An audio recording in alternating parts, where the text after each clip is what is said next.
Unforgettable stories out of Western Jamaica from the scrapbooks of Adrian Freighter. To say the Jamaican state and its agents were unkind to the Rastafarian community in the early days of the movement would be an understatement. They were extremely brutal and for no apparent reason except the smoking of ganja, which was and remained a common practice among many Jamaicans, including non-Rastafarians. The injustice against Rastafarians was particularly brutal in the 1960s, with the regular raids and mistreatment and arrest of Rastafarian men, women and children at the Hillside Pinnacle community in St. Catherine, where the founder of the movement, Leonard Howell, sought to create a self-sufficient community away from Babylon, the state and its agents. In the early 1960s, there was a situation at Backa-walll in West Kingston, where state agents forcefully evicted the Rastafarians who occupied that space, destroying their dwellings to create new communities to include the current built-up ones.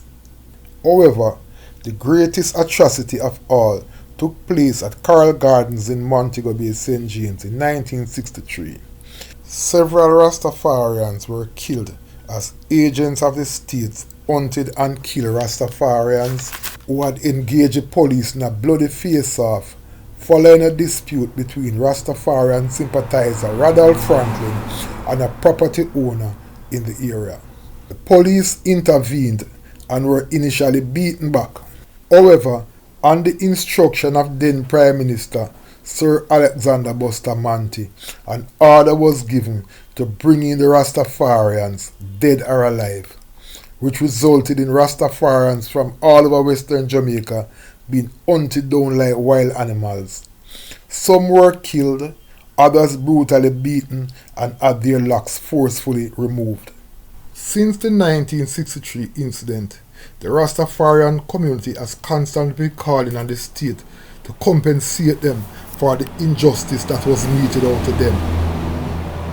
Following a state-approved investigation carried out by the Office of the Public Defender, it was concluded that the state had wronged the Rastafarians, and a recommendation was made for the government to apologize to the movement and to compensate the surviving victims of the atrocities that were done.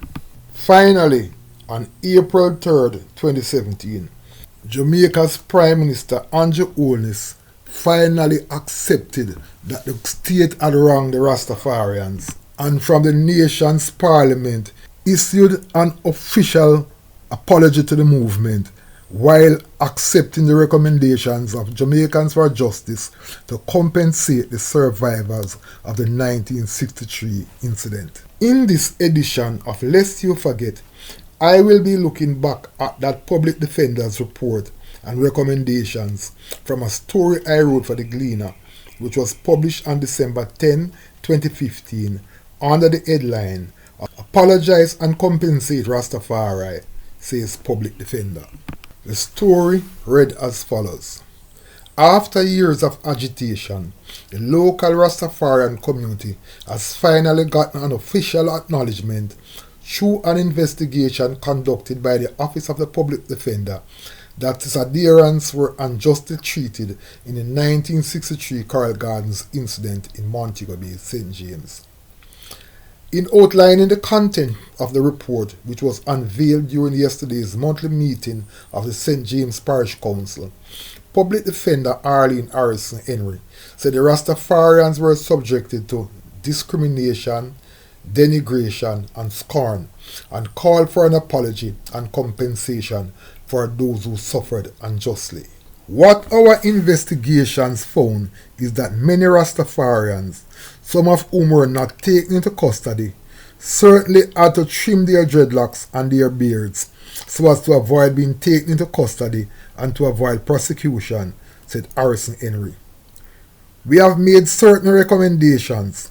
The first one is a demand for an apology to the Rastafarians who were imprisoned, assaulted, taken into custody and were not themselves involved in the burning of the gas station and who were not themselves involved in any unlawful activities.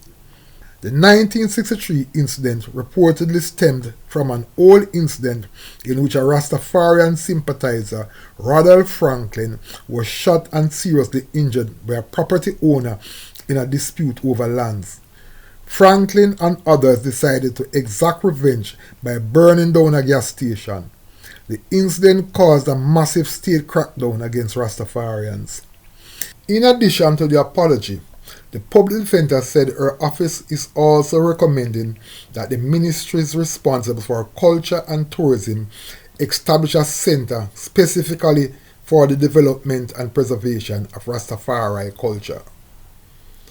We consider that there would be need for a specific space.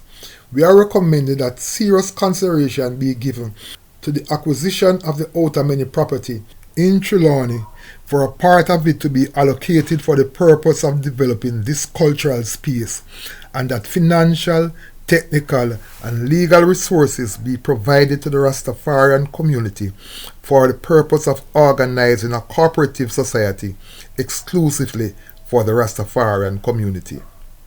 While not placing great emphasis on individual compensation for survivors of what the Rastafarians have dubbed the Bad Friday Massacre, the public defender called for the establishment of a trust fund to benefit surviving victims. We are recommending the establishment of a trust fund of approximately 10 million Jamaican dollars, where persons who are properly identified to be surviving victims can be provided for, the public defender said. We also want the state to consider granting a license to the corporate society, once established, for the growing of ganja in order to supply institutions legitimately involved in scientific research on the plant and legitimate users, consumers, local and overseas, if and when it becomes legalized. We are very pleased, but we see this only as an important first step. We are now waiting to see what the Parliament will do when they get this report, said Ika Tafara, a member of the Rastafari Coral Gardens Committee. We believe the government needs to come up with an adequate compensation package to take care of those survivors who are still here with us and needs to be cared for. With the vast majority of the survivors of the Coral Garden incident no longer with us, their story still remains an important part of the history of Western Jamaica, which makes it an unforgettable story.